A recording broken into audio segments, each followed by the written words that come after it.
Hello everyone, आज हामी QBasic install गरेर यो प्रोग्राम रन कसरी गर्ने त भनेर हेर्छौँ है त। सो सबैभन्दा सजिलो उपाय भनेको त के हो भनेर भन्दा हामीले यसरी अनलाइन क्युबेसिक भनेर यहाँ सर्च गर्ने। अनलाइन क्युबेसिक सर्च गर्दाखेरि हामीलाई के हुन्छ त क्युबिजिएस। सो यसमा जाने, यसमा गइसकेपछि हामीले यहाँ कोड लेख्ने अनि त्यसपछि यहाँ रन गर्ने। जस्तै अब हाम्रो यहाँ एउटा क्वेसन छ, program to display first 100 natural numbers. Program to display first 100 natural numbers भनेको के हो त भन्दा 1 देखि 100 सम्म हामीले के गर्नु पर्यो त भन्दा प्रिन्ट गर्नु पर्यो है। सो के गर्ने, यतिलाई हामीले कपी गर्ने, कपी गरेर objs.org objs.org मा के गर्ने, पेस्ट गर्ने।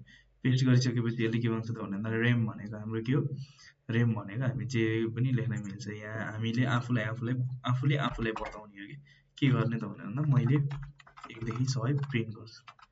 रेम मैले 1 देखि 100 सम्म प्रिन्ट गर्छु, whatever you want. Rem पछाडि जे लेख्दाखेरि पनि हुन्छ है। जस्ट रिमाइन्डर, रेमको फुल फर्म रिमाइन्डर भनेर बुझ्दा पनि हुन्छ। सिएलएसले स्क्रिन क्लियर गर्यो।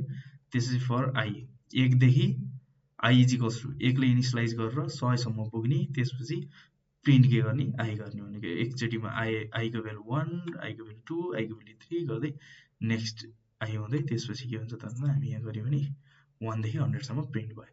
सो हामीले यसलाई के गरौँ, 5 सम्म मात्रै प्रिन्ट गरौँ। 5 सम्म मात्रै प्रिन्ट गऱ्यो भने 1 2 3 4 5 द्याट्स इट है त। हामी सबैभन्दा सजिलो उपाय भनेको यो हो। तर कहिलेकाहीँ हामीलाई के हुन्छ त भन्दा स्ट्रिङ र नम्बरलाई चिन्न गाह्रो हुन्छ या यसले राम्रोसँग कम्पाइल गर्न सक्दैन। सो अहिले जो 10 क्लास 8 9 10 मा हुनुहुन्छ उहाँहरू सबैलाई मैले के रेकमेन्ड गर्छु त भन्दा qbgs.org मा जाने, कोड लेख्ने, कोड रन गर्ने, हेर्ने है त। कुनै बेला अनएक्सपेक्टेड रिजल्ट पनि आउन सक्छ। त्यो केसमा हामी के गर्नुपर्छ त भनेर भन्दा यहाँ मैले यो तल लिङ्कमा पनि राखिदिन्छु। यो लिङ्कमा जाने, यो लिङ्कमा गएर हामी के गर्ने त भनेर भन्दा हामीले यो QB64PE विन, यो तल हामी सुरुमा यो पेज खुल्छ। यो पेज खुल्दै गइसकेपछि हाम्रो यो ट्याक्समा होइन कि रिलिजेसमा, हाम्रो रिलिजेसमा हुनु पर्यो। त्यसपछि तल गइसकेपछि एसेट्स भन्ने छ। एसेट्समा हाम्रो यो के त भनेर भन्दा यहाँ एसेट्समा हाम्रो यो लोड हुँदैछ। सो एसेट्समा यो वाला इन्टु 64 वाला है त, हामीले यसमा क्लिक गर्ने। क्लिक गरिसकेपछि के हुन्छ त भनेर भन्दा हाम्रो यहाँ डाउनलोड हुन्छ।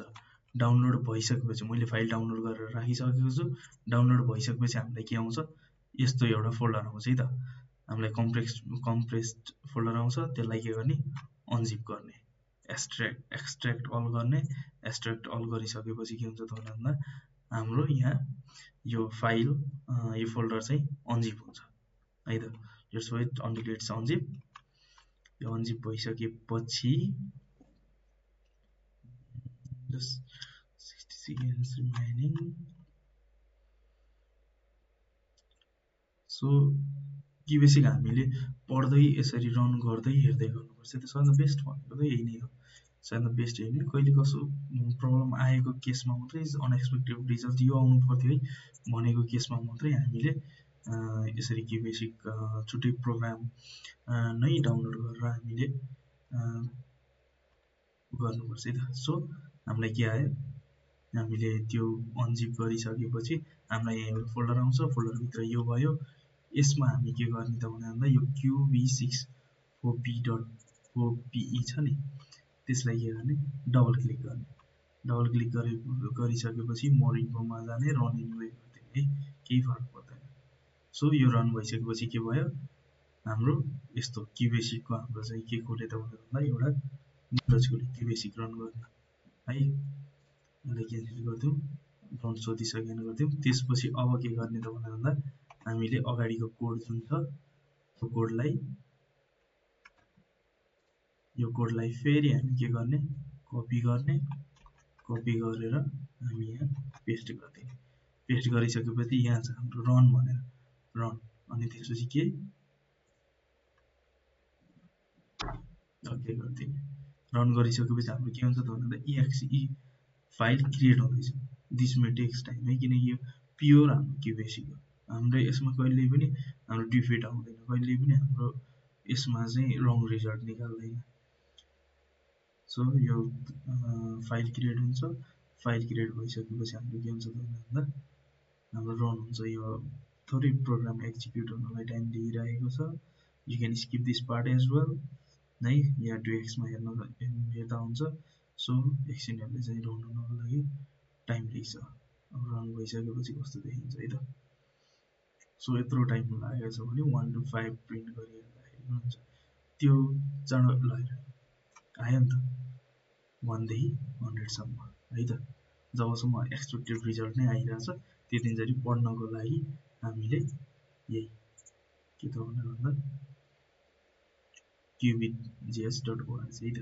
त्यसको लागि क्युबेसी कम्पाइलर भनेर हान्दाखेरि नै qubit.js नै सुरुमा आउँछ है त। Okay, this was for today.